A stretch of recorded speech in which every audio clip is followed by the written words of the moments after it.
이 찬양처럼 우리의 고백이 되어지기를 원합니다. 신실하게 맡겨주신 그 직무를 잘 감당했으면 좋겠습니다.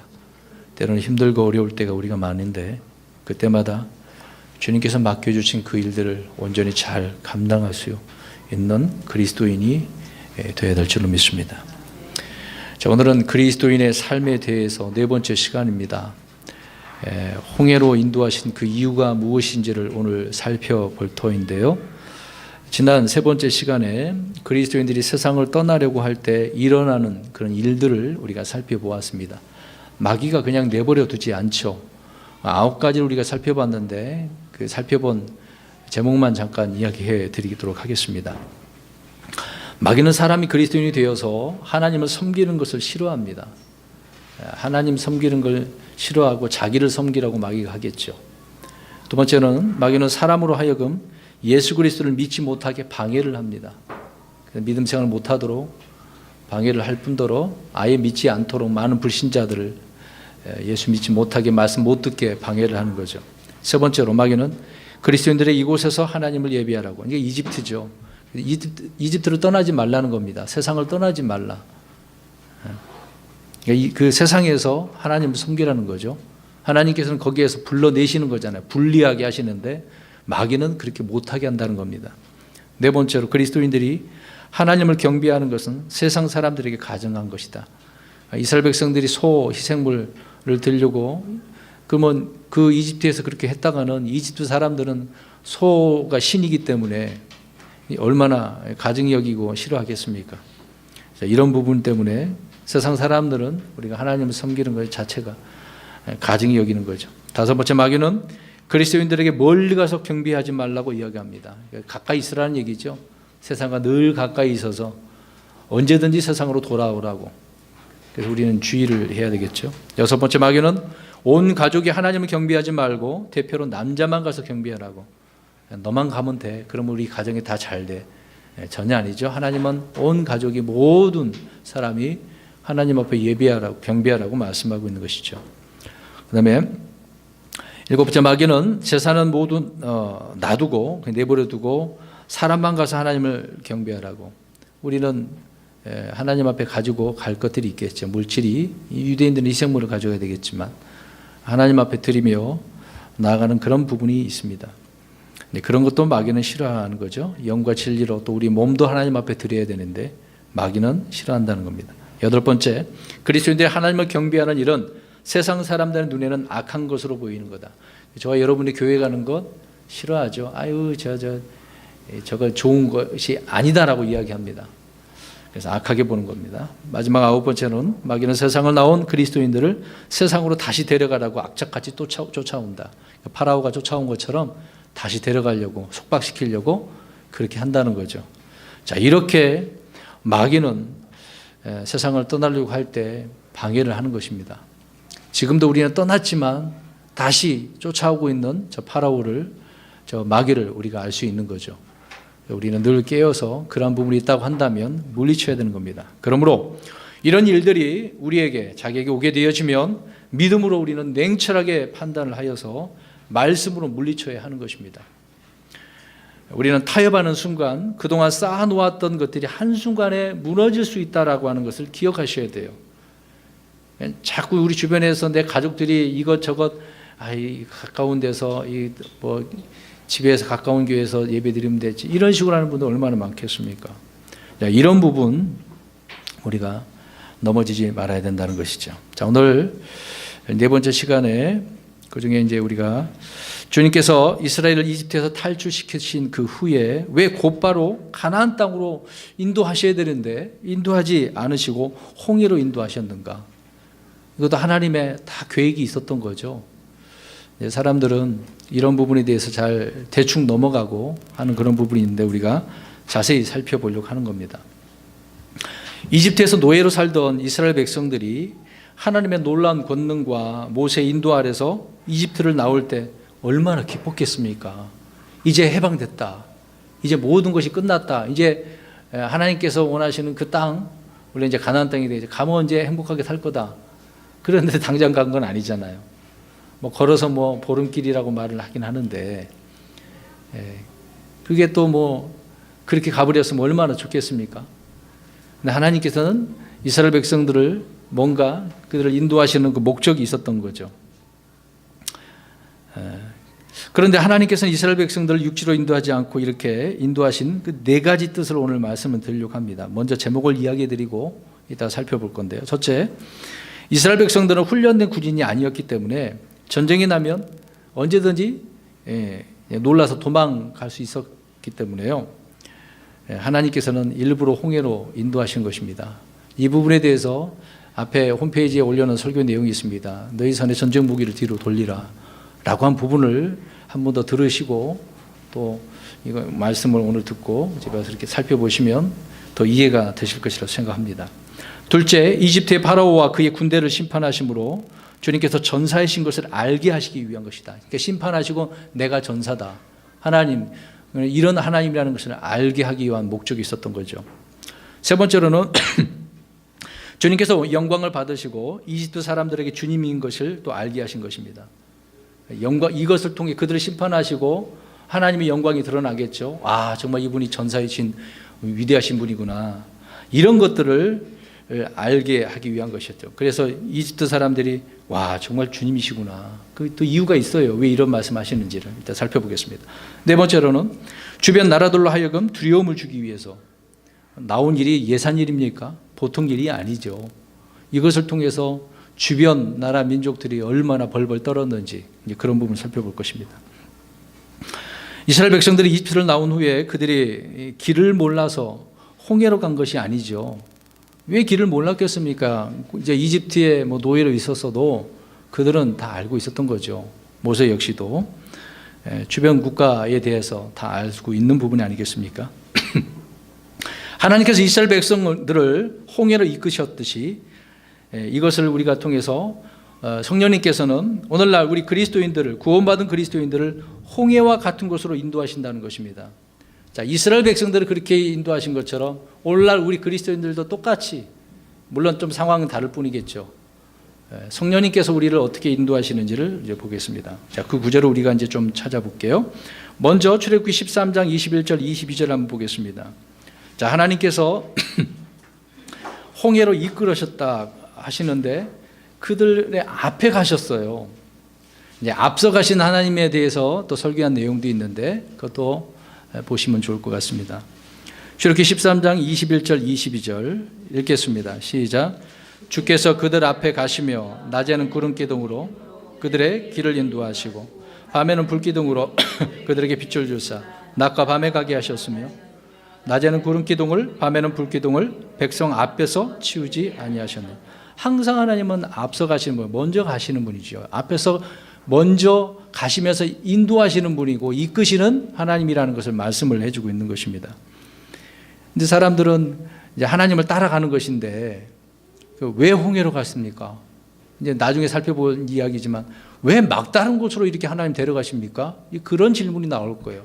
그럴 때 불평하실 겁니다. 왜 하나님 이런 일로 가십니까? 왜 점점점 힘들고 어렵게 만듭니까?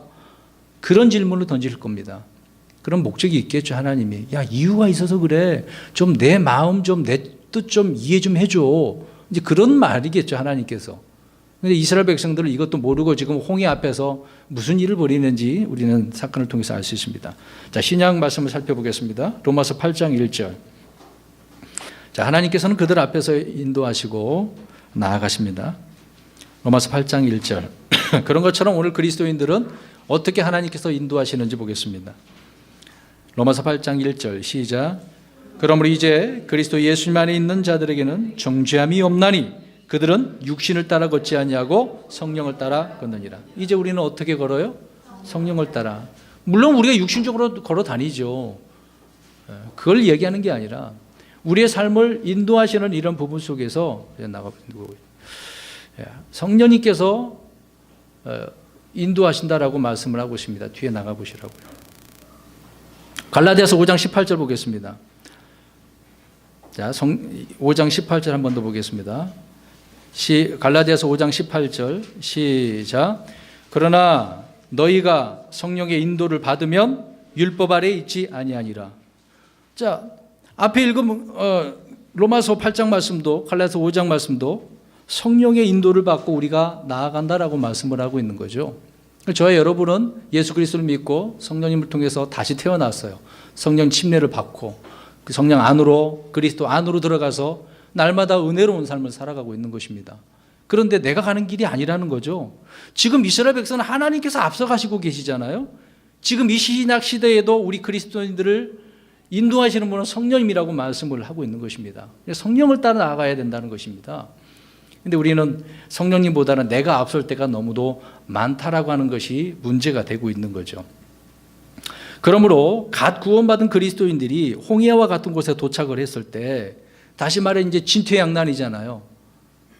뭐 사면초가 막다른 길 어떻게 하겠습니까? 그런 상황이 닥쳤을 때 이스라엘 백성들처럼 하나님을 원망하며 불평해서는 안 된다는 것입니다. 근데 이들은 어떻게 했습니까? 우리 출애굽기 14장 보겠습니다. 자, 그들의 불평을 한번 보겠습니다.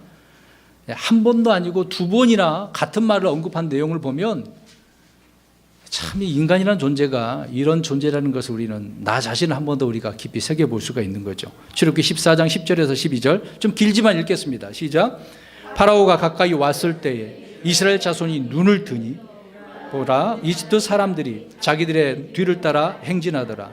이에 이스라엘 자손이 심히 두려워하여 주께 부르짖으며 그들이 또 모세에게 이르되 이집트에 무덤이 없어서 당신이 우리를 데리고 나와 광야에서 죽게 하느냐? 어찌하여 당신이 우리를 이집트에서 끌고 나와 이같이 우리를 대하느냐? 우리가 이집트에서 당신에게 구한 말이 이것이 아니더냐? 이르기를 우리를 내버려 두라. 우리가 이집트를 섬기느니라 하였느니라. 우리가 이집트 사람을 섬기는 것이 광야에서 죽는 것보다 나았으리라 하니라. 아멘. 아니, 이집트에서 나온 지 얼마나 됐다고. 뭐 몇 년 지난 것도 아니잖아요. 그 며칠 지났는데 그 며칠 사이에 지금 나왔을 때 얼마나 기뻤어요. 야, 이제 해방이, 노예 해방이다. 나온 뒤로 금방 막다른 골목에 들어가니까 이런 문제가 발생했네요. 여러분, 한 가지 말씀드리고 싶은 것은 이게 갓 그리스도인 구원받은 사람의 문제점만 우리가 바라볼 수 없습니다.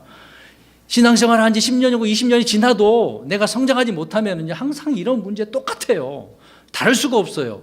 우리가 킹제임스 성경 교리의 말씀을 바르게 안다고 해도요, 배웠다고 해도 똑같아요. 2, 3년 신학교 다닌다 할지라도 이런 문제가 또 오게 되어지면 이런 불평과 원망을 합니다. 하나님 왜입니까? 왜 이렇습니까? 10년이 되고 20년이고 이렇게 충성했는데 잘 돼야 되는데 왜 이렇게 또 막힙니까? 잘 되는 것 같이 보이다가 또 같이 또 어려워집니까? 이런 그런 막다른 걸 길에 서게 되어지면 원망하잖아요. 지금 이스라엘 백성들이 연거푸 계속해서 불평하고 있는 부분입니다. 자, 그러면 본격적으로 왜 하나님께서는 이스라엘 백성들을 홍해로 인도하셨을까? 첫 번째 말씀드린 것처럼 이스라엘이 훈련된 군인이라고요? 아니라는 거죠. 훈련된 군인이 아니었기 때문에 싸울 수 없는 거예요. 군인은 무엇을 하는 사람들입니까? 전투하는 사람이잖아요. 우리나라 군인 지금 뭐 전쟁이 없으니까 그렇지만 훈련을 받고 보초 서고 그런 거잖아요. 적이 들어오지 못하도록 늘 경계 태세를 갖추고 있고 어떤 기밀을 지금 미사일 쏘는 그런 것 때문에 늘 레이더를 밝혀놓고 기다리고 있는 거잖아요. 무슨 수상한 짓을 하는가. 그게 이제 군인이 하는 일 아닙니까? 막상 전쟁이 일어나면 물론 이 당시에는 칼과 창을 들고 방패를 들고 나가서 싸우는 것이겠죠. 자, 훈련된 군인이 아니었기 때문이다. 근데요, 이들을 하나님께서는 군대라고 말씀을 하고 있습니다. 훈련된 군대가 아니지만 군사라고 말씀을 하고 있어요. 그 구절을 우리 한번 살펴봅니다. 출애굽기 7장 4절. 그들은 지금 몰랐어. 우리가 하나님의 군대인지도 모르죠. 근데 하나님은 야, 너희들은 내 군대야. 그 말씀을 하고 계십니다. 출애굽기 7장 4절. 시작. 그러나 파라오가 너희 말을 듣지 아니할 터인즉 내가 내 손을 이집트 위에 얹고 큰 심판들을 통해 내 군대 곧 내 백성 이스라엘 자손을 이집트 땅에서 데리고 나오리. 뭐라고 그러셨어요? 내 군대를 데리고 나오겠다. 하나님의 군사들이잖아요. 이미 하나님은 그들을 군사라고 아예 명명해 주셨어요. 그러나 그들은 훈련되지 않았기 때문에, 훈련되지 않은 군인이었기 때문에 전쟁을 치를 준비가 되어 있지 않은 거죠. 여러분, 전쟁이 일어나면 병사가 부족해서 모집하지 않습니까? 그런 병사 모집되면 당장 총 들고 나가서 싸우는지 아세요? 뭐부터 할까요? 전쟁 중이어도 훈련을 시킵니다. 그냥 안 되는 거예요. 전쟁 중이어도 지금 용사로서 쓰임 받으려면 훈련 받습니다. 그게 군인이죠. 자, 이들은 전쟁을 치를 준비가 되어 있지 않았습니다. 항상 이들은 무엇을 하고 있었을까요? 이집트에서 이들은 종으로서 노예 생활만 시키는 일만 했던 거죠. 그런 사람들이지 전쟁을 해본 적이 없는 사람들이기 때문인 것입니다. 그래서 하나님께서는 홍해로 인도하신 거예요. 잘 봐. 내가 왜 홍해로 인도하는지 봐. 너희는 내 군사지만 훈련되지 않아서 싸울 수가 없는 지금 이때지만은 봐봐봐. 내가 어떤 자인 줄 알아? 그걸 말씀해 주고 있는 것입니다. 근데 또 한 구절 볼게요. 출애굽기 13장 17, 18절 보세요. 근데 웃긴 거는요. 훈련되지도 않았는데 그것은 무엇을 차고 있을까요? 무장을 들고 있어. 희한해요. 자, 읽어봅니다. 출애굽기 13장 17, 18절 시작. 파라오가 백성을 가게 하였을 때에 블레셋 사람들의 땅에 있는 길은 가까울지라도 하나님께서 그들을 그 길로 인도하지 아니하셨으니 이는 하나님께서 말씀하시기를 혹시 이 백성이 전쟁을 보며 뜻을 돌이키고 이집트로 되돌아갈까 염려하였노라 하셨기 때문이라. 그러나 하나님께서 홍해의 광야길로 통해 백성을 인도하시니 이스라엘 자손이 이집트 땅에서 나와 무장을 하고 올라가니라. 아멘. 분명히 말씀하고 있는 것처럼 블레셋 사람들의 땅 가깝잖아요. 고센 땅에서 가까운데 안 하셨다잖아요. 그걸 인도하지 않았다. 왜? 블레셋 그쪽에 들어갔으면 블레셋 사람들이 칼 들고 창을 들고 달려오니까 도망치겠다. 염려하니까 이집트로 도망갈까 봐. 그러면 안 되잖아. 하나님께서도 이들을 염려하는 거예요. 다 알고 계시니까요. 지금 훈련 받지 못한 군사들은 금방 도망가요. 여러분 영화 많이 보잖아요. 그러니까 도망가는 그런 병사들을 지휘관이 어떻게 합니까? 도망가는 군사들 죽입니다. 그 사람 때문에 완전히 전쟁에서 질 수도 있고 다른 병사들도 똑같이 따라하니까요. 전쟁하는 것이 얼마나 중요하겠습니까? 군사가 중요한 역할을 해야 되는 거죠. 근데 그 역할을 못하니까 하나님께서는 그것을 염려하시고 홍해의 그 광야길로 인도하십니다. 그런데 그들은 그 이집트 땅에서 나와서 무엇을 하고 있어요? 무장을 하고 있네. 훈련도 안 받는 아직 제대로 싸울 수 없는 사람들이 무장을 하고 있어. 이게 문제예요. 지금 보십시오. 지금 구원받은 사람, 그리스도인들 지금 말씀에 대한 훈련도 신앙의 훈련도 못 받고 무조건 나가면 다 이긴다고? 아니요. 그냥 질 거예요. 금방 낮아버집니다. 마귀가 그렇게 나가온 사람 뭐 호락호락하고 그냥 대충 그냥 그래 이거 미안해 나 도망가 그렇게 할 줄 아십니까? 아니에요. 마귀는 그렇게 호락호락하지 않습니다. 만약에 하나님께서 이스라엘 백성들을 홍해로 인도하지 않으시고 블레셋 사람들의 땅으로 인도하셨다면 말씀드린 것처럼 읽은 구절처럼 백성들은 자신을 뒤쫓아온 파라오의 그 군대로 인해서 혼비백산하고 도망가는 거죠. 그래 미안하다 우리 이제 포기할게. 너희들이 원하는 대로 이집트로 돌아갈게. 얼마나 하나님께서 염려하셨겠어요. 이집트에서 다시는 돌아가지 못하도록 하고 계시는데 백성들의 그 흔들리는 마음 참 조마조마하잖아요. 여러분 어떻습니까? 우리 부모님들이 자녀들이 돌출행동하면 조마조마하잖아요. 이거 어떻게 할까? 이 아이 이 성격이 좀 급한 아이인데 이런 상황에 내어놓으면 어떤 일을 벌릴까? 조마조마하지 않습니까? 하나님도 그런 하나님이시네요. 그래서 하나님께서 이스라엘 백성들로 하여금 도망갈 곳이 없는 어디로 인도하셨어요? 도망갈 곳이 없는 홍해로 막다른 곳으로 보내시는 거예요, 여러분. 자, 그럼 보세요. 이렇게 우리가 삶 속에서 막다른 그런 홍해 같은 곳으로 가게 되어지면 어떻게 하실 겁니까, 그때? 어떻게 하시겠어요? 아까 이스라엘 백성들처럼 어떻게 이렇게 하실 거예요? 불평하실 거예요? 하나님, 내가 이렇게 예수 믿으라고 그래서 믿었는데 이게 뭐예요, 도대체? 삿대질 할 거예요, 손가락으로 하나님 앞을 향해서. 이게 이제 우리가 생각해 볼 문제죠. 마찬가지로 각 구원받은 그리스도인들 역시 주님의 군사라고 디모데후서 2장 3절에 말씀하고 있죠. 그런데 영적 전쟁을 치를 만큼 성장하지 않았기 때문에 그리스도인이 된 후에 처음으로 인도하신 곳은 홍해 같은 곳이에요. 이스라엘 백성들처럼. 우리가 구원받으면 하나님께서 그 길로 일부러 인도하신다니까요. 너 일로 가야 돼. 일로 안 가면 안 돼. 너 지금 전쟁 못 하잖아. 막다른 골목을 가야 돼. 이때 너가 할 일이 있어. 그리고 내가 보여줄 것이 있어. 그 말씀을 해주고 있는 것입니다.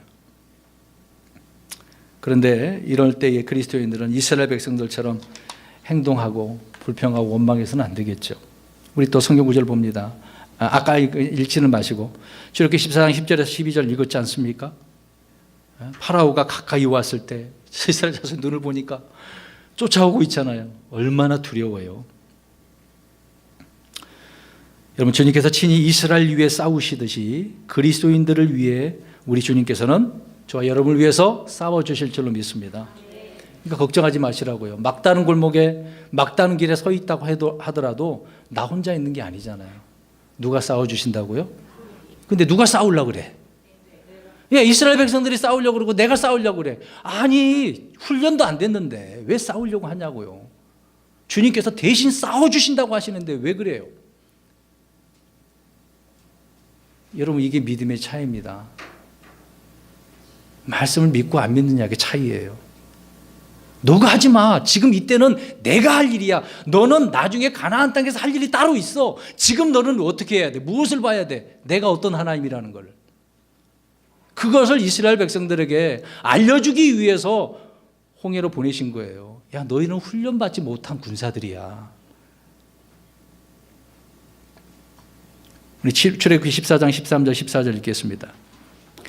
모세가 그래서 하는 말이 있어요. 참, 그러니까 중간중간에 이렇게 지도자가 백성들을 향하여서, 성도들을 향하여서 참 이런 포인트를 찝어줘야 되겠죠. 자, 우리 읽어봅니다. 출애굽기 14장 13절 14절 시작.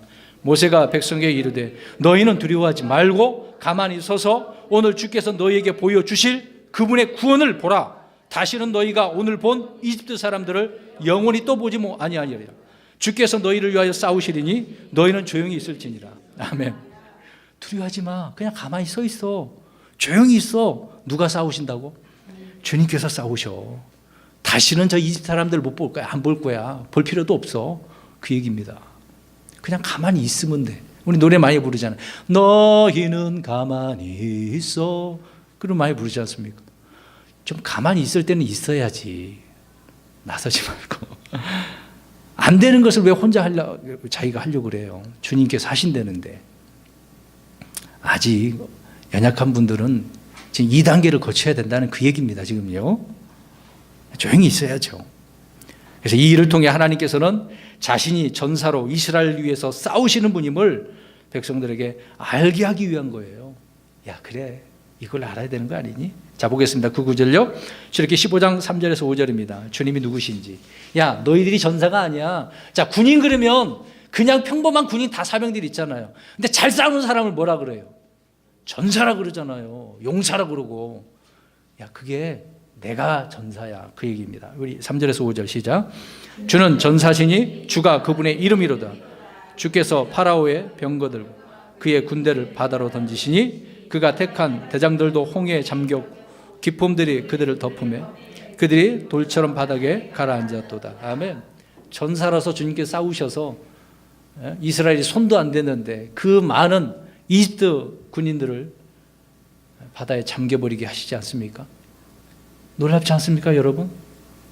하나님 앞에 맡기셔야죠. 주님이 싸우시옵소서. 주님의 그 승리하심을 내가 보게 하여 주시옵소서. 이런 믿음으로 나아가는 저와 여러분 되기를 원합니다. 그러므로 그리스도의 군사가 된 그리스도인들은 자신 앞에 홍해와 자신 뒤에 자신을 죽이려고 하는 그 적이 몰려와도 결코 두려워하지 말고 전사이신 주님께서 자신을 대신하여 싸워 주실 것을 믿어야 할 줄로 믿습니다. 두 번째로 파라오를 심판하기 위해서 파라오를 결국 마귀를 심판하는 거겠죠. 앞서 말씀드린 대로 이스라엘 백성들을 바로 가나안 땅으로 인도하셨다면 뒤쫓아온 이집트 군대와 싸움을 피할 수가 없었을 것입니다. 그렇지만 이스라엘 백성들을 홍해로 인도하신 하나님께서 홍해를 가르고 또 이스라엘 백성들을 안전하게 홍해를 건너가게 한 그 후에 뒤따라온 이집트 그 군대를 다 심판하신 거 아닙니까? 물을 딱 펼쳐놨다가 닫아버리는 거잖아요. 우리 9구절 또 읽겠습니다. 길지만 출애굽기 14장 19절에서 29절인데요. 26절에서 28절만 읽겠습니다. 출애굽기 14장 26절에서 28절만 읽겠습니다. 시작. 주께서 모세에게 이르시되 내 손을 바다 위로 내밀어 물들이 이집트 사람들과 그들의 병거들과 기병들 위로 다시 오게 하라 하시니 모세가 자기 손을 바다 위로 내밀매 새벽이 될 때에 바다가 자기 세력을 회복하니라. 이집트 사람들이 바다를 거슬러 도망하였으나 주께서 이집트 사람들을 바다 한가운데 뒤엎으심에 물들이 돌아와서 병거들과 기병들을 덮되 그들의 뒤를 따라 바다로 들어간 파라오의 온 군대를 덮고 그들 중에 하나도 남기지 아니하였더라. 아멘. 주님의 심판은 그래요. 하나님의 백성을 건드리는 이런 원수들은 다 이렇게 심판하시는 것을 알 수가 있습니다. 그러니까 나중에 다 집어넣잖아요. 브로스에다가. 지금은 지옥에 가 있지만 나중에 브로스에다 다 집어넣잖아요. 여러분 감사하지 않습니까, 여러분? 이스라엘 백성들도 감사하고 기뻐하고 영광 돌려야 되는 거잖아요. 근데 왜 불평하고 원망합니까? 자, 이러한 사건을 통해서 이스라엘 백성들은 주님을 두려워했고 또 모세를 믿었으며 또 주 하나님께서 자신이 전사의심을 보여주시고 영광을 받으신 것입니다. 자, 그 구절이 출애굽기 14장 15장에서 그렇게 말씀을 하고 있는 것입니다. 마찬가지로 그리스도인들이 하나님의 왕국에 가는 동안 말씀드린 진퇴양난이라고 하는 그런 위기에 빠지도록 인도하신 그 목적은 그 일을 통해서 하나님께서 우리를 도우시는 분이라는 것을 보여주시는 것이고 또 우리로 하여금 자신을 신뢰하지 말고 주님을 신뢰하도록 하기 위한 것임을 깨닫고 주님을 신뢰해야 한다는 거죠. 주님을 신뢰하는 사람의 삶이 얼마나 중요한가를 말씀을 해주고 있는 것입니다. 자, 이 말씀을 우리 고린도서를 살펴보고 확인합니다. 고린도후서 1장 8절에서 10절입니다.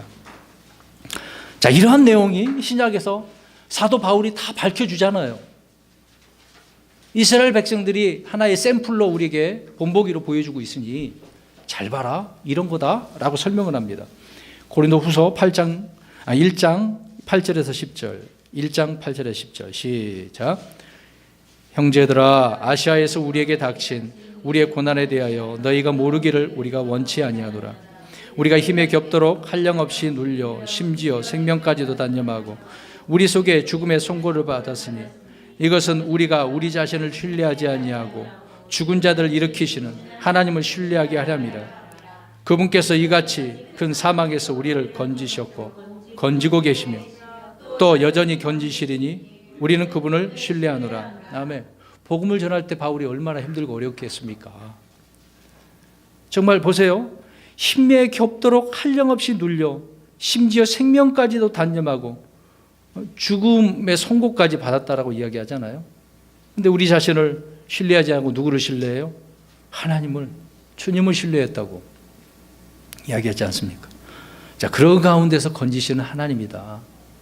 이 홍해 사건을 통해서 하나님은 이것을 설명을 이스라엘 백성들에 해주고 계시는 거죠.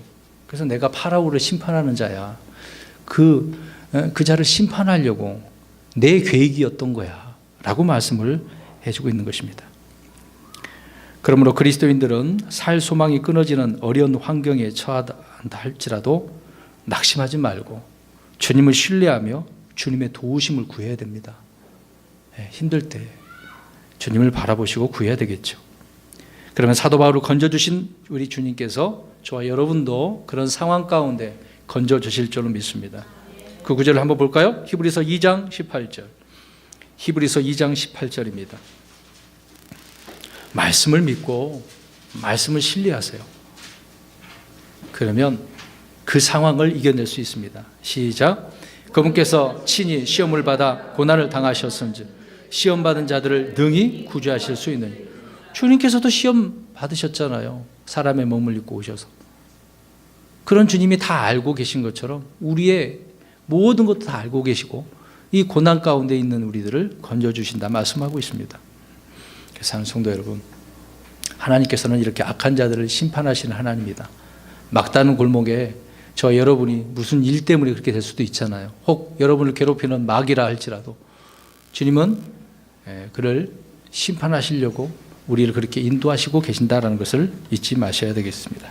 세 번째로 홍해로 인도하신 목적은 주님께서 영광을 받으시고 이집트 사람들에게 주님이신 것을 알게 하기 위한 것이다. 자, 이번엔 하나님이 누구라는 것을 누가 알아야 된다고요? 이집트 사람들이. 세상 사람들이 그렇죠? 세상 사람들에게 이걸 알려주기 위한 것이다. 그 얘기입니다. 그러니까요. 저기 14장 17, 18절에 제가 읽겠습니다. 보라, 나 곧 내가 이집트 사람들의 마음을 강팍하게 할 터인즉 그들이 저들을 따라가리라. 내가 파라오와 그의 온 군대와 병거들과 기병들로 인하여 영예를 얻으리니 내가 파라오와 그의 병거들과 기병들로 인하여 영예를 얻을 때에 이집트 사람들이 내가 주인 줄을 알리라. 야, 이런 놀라운 일들을 보여줌으로 인해서 이집트 사람들이 뭐 죽은 사람은 어쩔 수 없는 거고 살아있는 저 이집트 사람들이 야, 하나님은 이런 하나님이래. 정말 주님, 이 살아계신 전사이신 하나님, 정말 참된 주가 오직 주님밖에 없구나 알려주기 위한 거죠. 그럼에도 불구하고 세상 사람들은 여전히 뭐 하나님을 대적하고 원수로 여기겠죠. 근데 하나님은 그들에게 보여주시는 겁니다. 나중에 환난 가운데 얼마나 이 세상 사람들이 하나님이 이런 하나님 재앙을 통해서 보여줄 때 두려워하겠습니까? 하나님께서 이집트 땅에서 10가지 재앙을 통해서 이스라엘 백성들을 구출하신 그 후에 이집트의 그 파라오로 하여금 뒤쫓아가게 만들어서 홍해에서만 심판하신 것은 주님께서 영광을 받으시고 주님인 것을 알게 하기 위한 것이었다. 그런데 보세요. 그렇게 하신 이유가 있었어요. 누가 하나님이 주라는 것을 모른다고 했기 때문에. 그가 누굴까요? 우리 보겠습니다. 출애굽기 5장 2절. 그러니까 말 잘해야 돼요.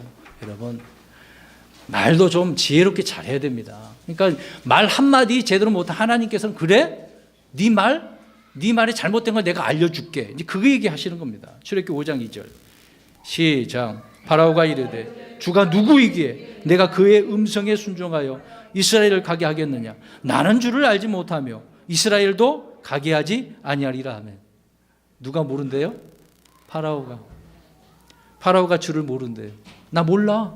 알 필요도 없어. 그 얘기 하잖아요. 그러한 자를 향하여서 주님께서는 그래? 몰라? 주가 누군지 한번 알려줄게. 백성들은 막다른 골목이 있지만 그런 상황 속에서 세상 사람들이, 저 악한 자들이 주님의 놀라운 그 재앙과 어떤 심판을 통해서 알게 되어지겠죠. 마찬가지로 그리스도인들이 세상에서 구원받은 후에 어려운 일을 당하게 하신 것은 그 일들을 통해서 영광을 받으시고 또 예수 그리스도의 아버지가 되신 하나님께서 주님이신 것을 세상으로 하여금 이렇게 알려주신 것입니다.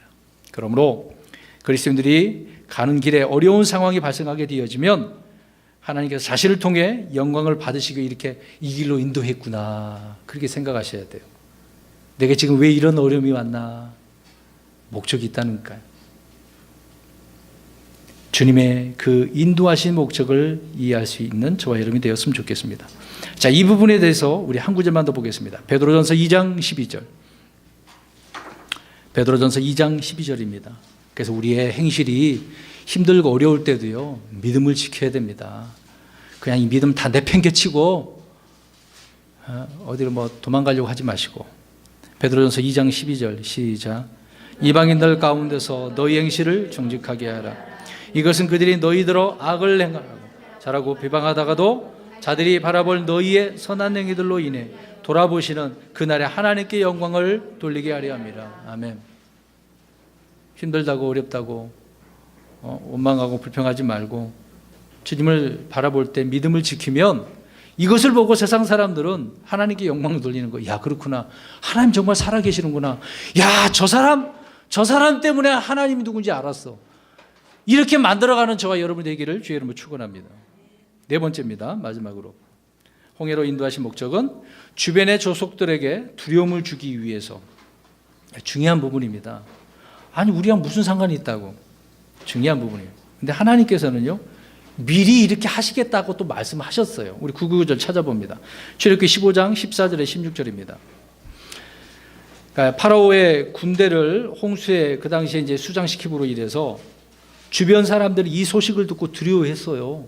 근데 하나님께서는 미리 말씀하셨어요. 우리 봅니다. 출애굽기 15장 14절에 16절 시작. 백성이 듣고 두려워하며 슬픔이 팔레스타인의 거주민들을 사로잡으리. 그때 에돔의 추장들이 놀라고 모압의 용사들이 벌벌 떨며 가나안의 모든 거주민들이 녹으리로다. 그들에게 두려움과 무서움이 덮침에 주의 팔의 위대한 무심으로 인하여 그들이 들같이 잠잠하리. 오 주여, 주의 백성이 건널 때까지, 곧 주께서 사신 그 백성이 건널 때까지 그리하리로다. 아멘. 무슨 말을 하겠어요? 두려움이 그렇게 그들에게 임했는데. 자, 이렇게 주변 사람들이 이스라엘 백성들로 하여금 벌벌벌 떠는 것처럼 저와 여러분을 통해서 세상 사람들이 벌벌벌 떨어야 돼요. 야, 저 사람 볼 때 하나님이 살아계시다는 걸 경험하니까 두려운 거죠. 이 사람한테 함부로 할 수가 없는 거예요. 믿음의 사람, 세워진 사람을요, 괜히 건드렸다가는 자기에게 피해를 입기 때문에 함부로 할 수 없는 그런 부분 아니겠습니까? 그래서 구원받은 그리스도인들을 홍해와 같은 막다른 길로 인도하는 것 역시 그 일들을 통해서 주변 사람들로 하여금 이런 두려움을 배우게 하기 위해서 저와 여러분이 가르치는 거예요. 여러분의 믿음의 삶을 통해서. 믿음을 우리가 놓으면 사람들도 그냥 그렇지 뭐. 너가 믿는 하나님, 야 너가 그러는데 뭐하지? 내가 예수 믿어봤자 뭐하게. 이렇게 나오는 거예요. 그렇게 나오면 안 되는 거 아닙니까? 야, 저렇게 힘든 어려운 상황인데도 저 사람은 믿음을 저렇게 지키네. 저 사람이 그런 어려움 속에서 다시 일어났구나. 하나님이 두려워. 그들이 고백하게 만들어야 되겠죠. 우리 성경 구절 봅니다. 사도행전 19장 17절. 사도행전 19장 17절입니다. 무슨 일이 있었냐면 제사장들이 있었는데 제사장들의 스게와라고 하는 사람이 있는데 그 아들들이 막 기적을 행해 보려고 난리 쳤나 봐요. 근데 마귀가 한번 읽어봅니다. 17절 시작. 이 일이 에베소에 거하던 모든 유대인과 유대인 그리스도인들에게 알려지니 그들 모두에게 두려움이 임하고 주 예수님의 이름이 크게 높여지니라. 아멘. 그런 장난짓거리 하니까 마귀가 야 나는 예수님도 알고 바울도 아는데 너희들은 도대체 뭐야? 그런 말 한 거거든요. 마귀가 갑자기 막 그들을 억세게 더 강하게 덤벼버린 거 아니겠습니까? 이제 나중에 이제 물리쳤지만 이제 이런 일들을 통해서 야 그렇구나. 하나님이 함께 하시고 말씀을 전하는 이런 사람, 함부로 해서는 안 되겠구나. 그래서 그 주변에 모두에게 두려움이 임했다라고 주님의 이름이 크게 높여졌다고 말씀하고 있잖아요. 저와 여러분이 믿음의 삶을 통해서 이렇게 해나가는 저와 여러분 되시기를 주의 이름으로 축원합니다. 그래서 위에서 살펴본 대로 하나님께서 이집트에서 나온 이스라엘 백성들을 가나안 땅으로 이렇게 직접 인도하지 않으시고 홍해로 인도하신 것에는 이런 뜻이 있는 거죠. 구원받은 그리스도인들을 곧바로 그러면 여기 보십시오. 가나안까지 얼마 안 걸리는 거잖아요. 며칠밖에 안 걸려요. 그러면 우리를 지금 구원받기 위해 하늘로 바로 데려가셔야 되잖아요. 근데 바로 데려가시고 계시나요? 아니죠. 아직 때가 또 있어야 되는 거고 저와 여러분이 지금 살아있는 동안 무슨 생활을 해야 돼요? 이스라엘 백성들이 40년 동안 광야 생활한 것처럼 연단받는 일을 하고 살아가는 거죠. 그래서 이런 과정을 우리가 잘 이해해야 됩니다. 모르고 그냥 지나치면 당하는 거예요. 마귀의 밥이 되는 겁니다. 그러기에 그리스도인들은 자신의 삶에 있어서 어려운 일을 당할 때 말씀드린 것처럼 불평과 원망하지 말고 하나님의 선한 뜻이 여기 어디에 있나, 왜 이렇게 인도하셨나 깊이 생각하셔야 돼요. 성경에 보니까 깊이 생각하라고 그랬잖아요. 대충 생각하지 마시고 한두 번만 생각하지 마시고 또 생각하고 깊이 생각하셔야 돼요. 그러다 보면 그렇게 기도하다 보면 하나님께서 알려주신다니까. 그래, 내가 인도하는 목적은 이거였어. 그것을 깨닫는 순간 여러분 얼마나 기쁘겠습니까? 그렇죠? 그래서 주님께서는 가르쳐 주실 것이고 또 자신의 놀라운 그 권능을 주님께서 보여주셔서 자신이 살아계신 하나님이심을 드러내 주실 것입니다. 또 하나님께서 자신의 기쁘신 뜻을 이스라엘 백성들에게 자세히 설명해 줬을까요? 안 해줬을까요? 그렇게 인도하시면서 설명해 줬어요? 안 해줬다니까. 그냥 인도하셨어요. 그냥 따라와. 그냥 따라오면 돼. 뭣도 모르고 가는 거예요. 그런 것처럼 우리도 그렇습니다. 아무리 설명해 줘도 이해할 수 없잖아요. 당장. 아니 이제 나왔는데 갓 그리스도인이 되었는데 뭔가 막 배우긴 듣긴 들었어. 근데 이해를 못해. 그러니까 그냥 따라와. 이런 상황 가운데 내가 이렇게 인도하니까 따라오기만 하면 돼. 나를 믿고 신뢰하기만 하면 돼. 그 얘기를 하고 계셨던 거죠. 설령 하나님께서 이스라엘 백성들에게 설명해 주었다 해도 이스라엘 백성들은 믿음이 없었기 때문에요. 순순히 주님을 안 따라가는 거예요. 순순히. 여러분 동물 한번 키워보세요. 잘 따라오는 동물도 있는데 안 따라오는 동물이 있어요. 특히 염소가 그렇지 않습니까? 지를 위해서 풀밭으로 인도하는데 안 따라가려고. 집에 그 강아지 저번에 얘기했지만 누가 줘서 어젠가 우리 아이들이 잠깐 데리고 왔는데 집으로 밑에서 데려가라 그랬는데 안 가더라고요. 가자 몇 번 하니까 따라오는데 안 가려고 그래. 뭐가 무서워서 겁나서. 상황을 보니까 지금 평소에 보던 환경이 아니야. 그래서 뭐 이게 두려워하는 거겠죠. 마찬가지 아니겠습니까? 사람들이 안 가려고 그래요. 자, 이것은 홍해 앞에서 백성들이 한 말을 들어보았어도 알 수 있죠. 아까 우리 7기 14장 살펴보지 않았습니까? 그렇게 불평하는 거죠. 근데요, 그 다음에 1년이 지났어. 1년 뒤에 가나안 땅을 정탐하고 온 정탐꾼들의 말을 듣고 또 이런 일이 벌어지는 거예요. 이집트로 돌아가려고.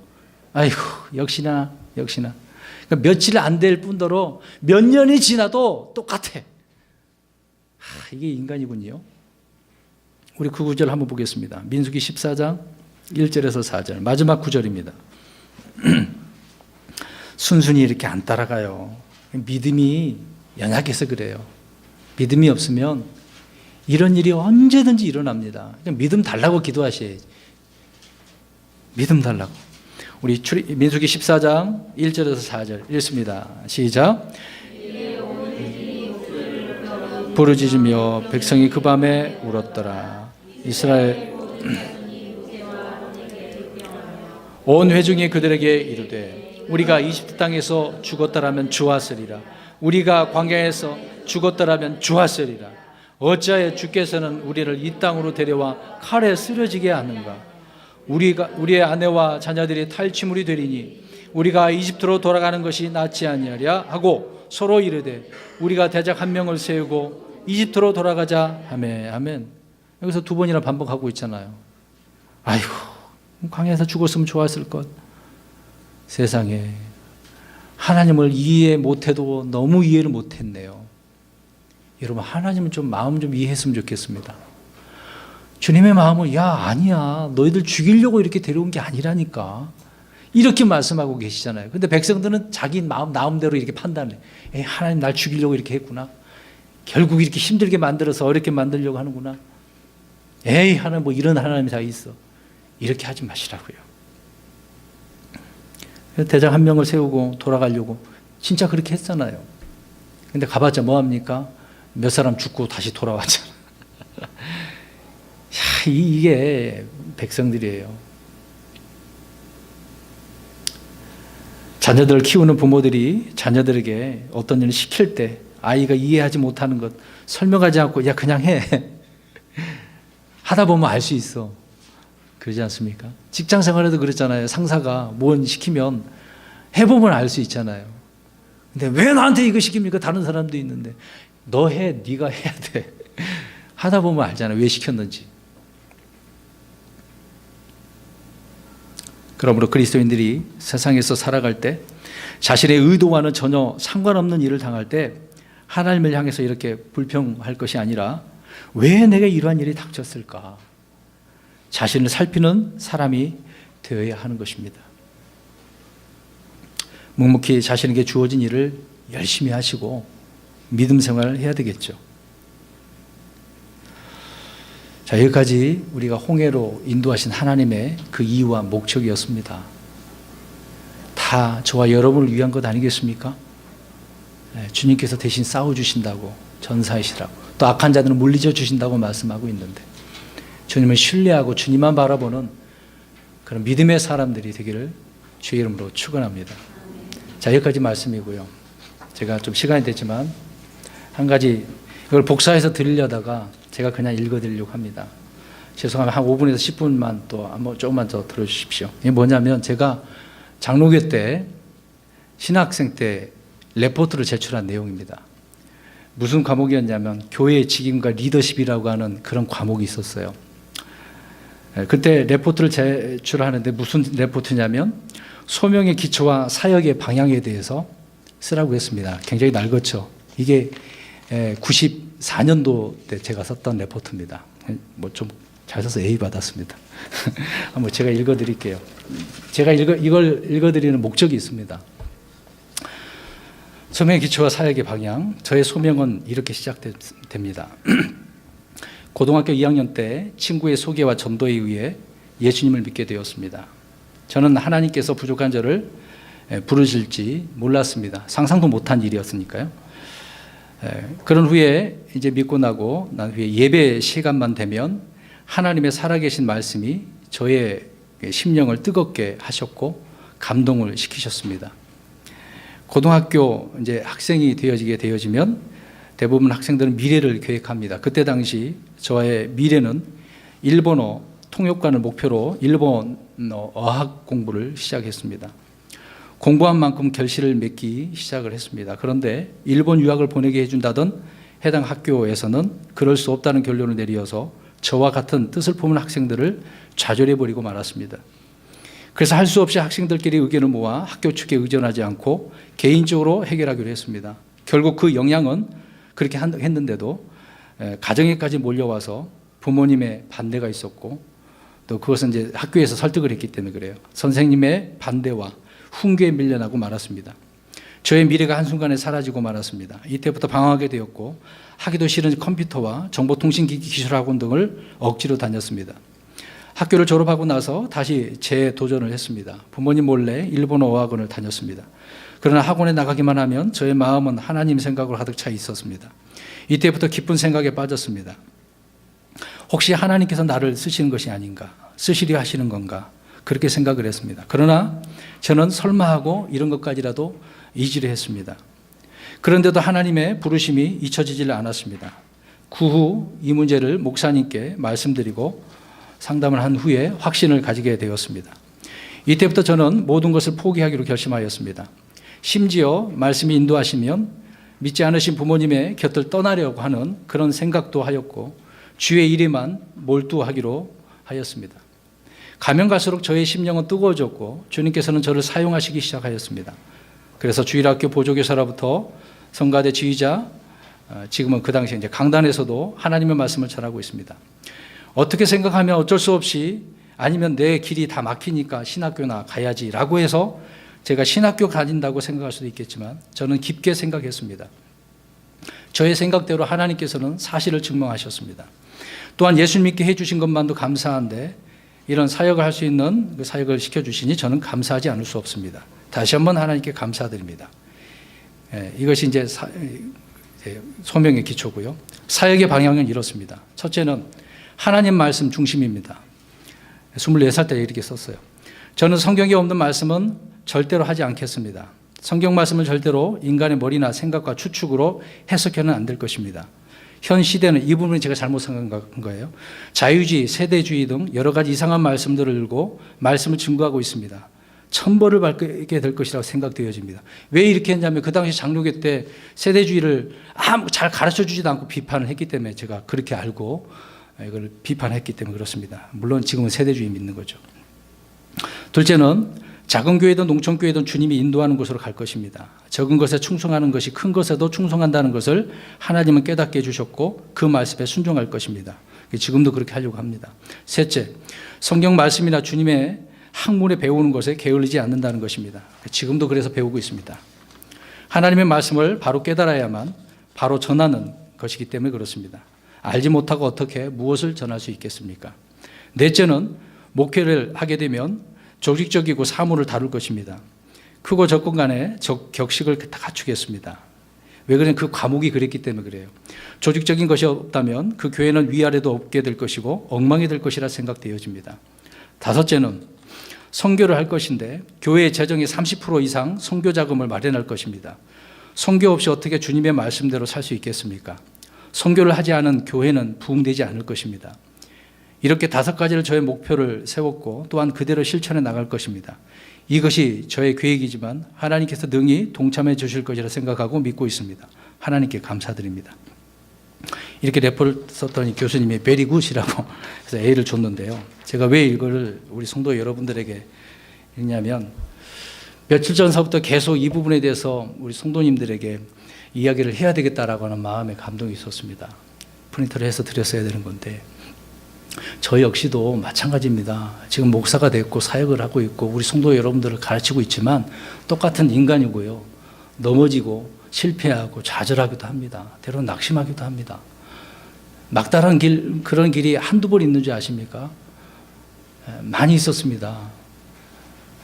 예전에는 간증이 없어서 성도들에게 어떤 설교할 때, 야, 내가 배운 어떤 경험이 없이 어떻게 하나님 말씀을 전하는가. 근데 개척을 한 뒤로 많은 경험이 쌓이게 되고 그런 이제 어려움도 있게 되어지니까 말씀에 대한 아주 중요한 부분들을 하나둘씩 알게 되었던 거죠. 지금까지 이렇게 오게 되었고, 지금 뭐 다시 가정에 갔다가 작년에 올해가 되겠죠. 4월 달에 교회를 다시 또 이렇게 상가를 놓고 또 다시 시작을 했습니다. 여러분 이렇게 한다고 해서 교회에 사람들이 몰려옵니까? 아니잖아요. 특히 킹제임스 성경을 보는 교회는 많이 안 옵니다. 큰 교회만 가지, 이름난 교회만 가지 지역에 있는 교회는 잘 안 옵니다. 멀리 수백 킬로 떨어져도 그런 곳에 가지 짜잘한 곳을 안 오죠. 이런 부흥도 안 되는데 저라고 낙심 안 하겠습니까? 여러분 생각해 보세요. 그럼 이럴 때 교회 재정도 어렵고 뭐 뻔하지 않습니까? 수입도 마찬가지고 제가 뭐 사례비 받는 것도 아니잖아요. 생활하는 게 얼마나 힘들겠습니까? 제 하소연을 하는 게 아닙니다. 제 간증을 하고 있는 거예요. 힘들 때 낙심할 때 얼마나 많겠어요. 여러분 다 빚주고 살죠. 저도 빚주고 삽니다. 집에 사모가 직장생활 하지만 그것도 안 되잖아요. 빚 있어요. 저도요. 힘들게 살고 있습니다. 그래도 이 평택에서 하나님께 보내주셨으니까 있는 데까지 있는 거죠. 어떻게 하실지 모릅니다. 교회가 문 닫으면 다른 데 가겠죠. 그전에도 여러 군데에서 담임 목사 하라고 교회에 세워진데 얼마나 안정적이겠습니까? 안 갔어요. 거절했어요. 갔으면 편했겠죠. 재정적인 어려움도 없고. 여기서 우리 성도님들과 같이 이렇게 가고 있습니다. 여러분, 우리 사는 삶이 많이 힘들잖아요. 연말이라 그래서 그런지 더 어렵죠? 힘들죠? 이것저것 시험거리도 많고, 마음속에 막 여러 가지 부담도 있고, 막다른 골목 아닙니까? 그래서 지난 한 주간 동안 고민했어요, 제가요.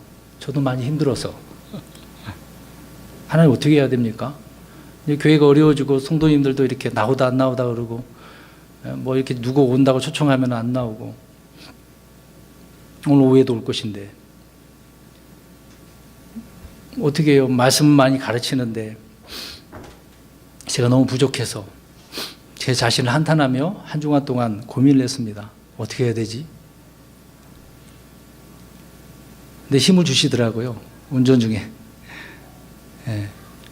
뭐 오늘 오시는 선교사님을 섬겨야 되는데 교회는 부족하고 어떻게 해야 될까? 그래서 우리 성도님들이 카톡으로도 나눴던 것이고 부족함이 있는 것을 읽다 보니까 근데 이제 우리 다 아시다시피 최강 경제님이 수요일 날에 못 나오셔서 전화하셨어요. 허니 선교사한테 선교헌금을 보내라고. 운전하고 있어서 제 번호도 뭐 기억도 못하고 알려줄 수가 없어. 우리 교회 홈피에 교회 통장에 넣으시라고. 와서 보니까 금액이 좀 됐거든요. 그것을 제가 언니 선교사한테 어저께 다 입금했습니다. 일부러 했어요. 오늘 안 주고 다 줘버렸습니다. 왜 이 말씀을 드리냐면 뭐 어렵잖아요. 근데 하나님께 그렇게 해 주셔서 언니 선교사를 섬길 수 있도록 해주셨던 부분, 그것을 생각하면서 교회가 어려워도 주님께 도우셔서 이렇게 세우시는구나. 언제까지인지 모르겠습니다만은 하나님께서 인도하신 대로 우리가 그렇게 가야 되겠다. 제 마음속에도 부담이 있고 좌절도 있고 그런 게 왜 없겠습니까? 그럴 때마다 하나님의 말씀을 통해서 다시 일어서고 그 길로 가는 거죠. 교회가 문을 닫는다 하니 다 할지라도, 다 흩어진다 할지라도 나름대로 어디에서 믿음 생활 하겠죠. 여러분, 타협해서도 안 되고 힘들고 어려운 상황일 때 더욱더 주님의 뜻이 어디 있는가를 우리가 발견하고 나가야 될 것입니다. 이렇게 사역의 방향까지 네다섯 개 해놨지만 제대로 된 건 없어요. 사실상 몇 가지만 그렇게 지켜나가고 있습니다만은 그렇게 안 돼요. 우리가 교회를, 지역교회를 한다라고 할 때 쉽게 세워지는 것은 아닙니다. 서로가 서로를 위해주고 열심히 주의 말씀대로 순종해 나가야 되겠죠. 우리가 올바른 믿음의 길에 서 있기를 간절히 바라는 그런 의미 속에서 한 주간의 제 마음을 우리 성도 여러분들에게 이야기하는 겁니다. 오늘 말씀과 결부해서 우리 그리스도인들이 어디에 서 있어야 하는지를, 아무튼 힘들고 어려울 때마다 일어서서 주님의 그 구원을 보는 저와 여러분의 삶이 되시기를 주의 이름으로 축원합니다.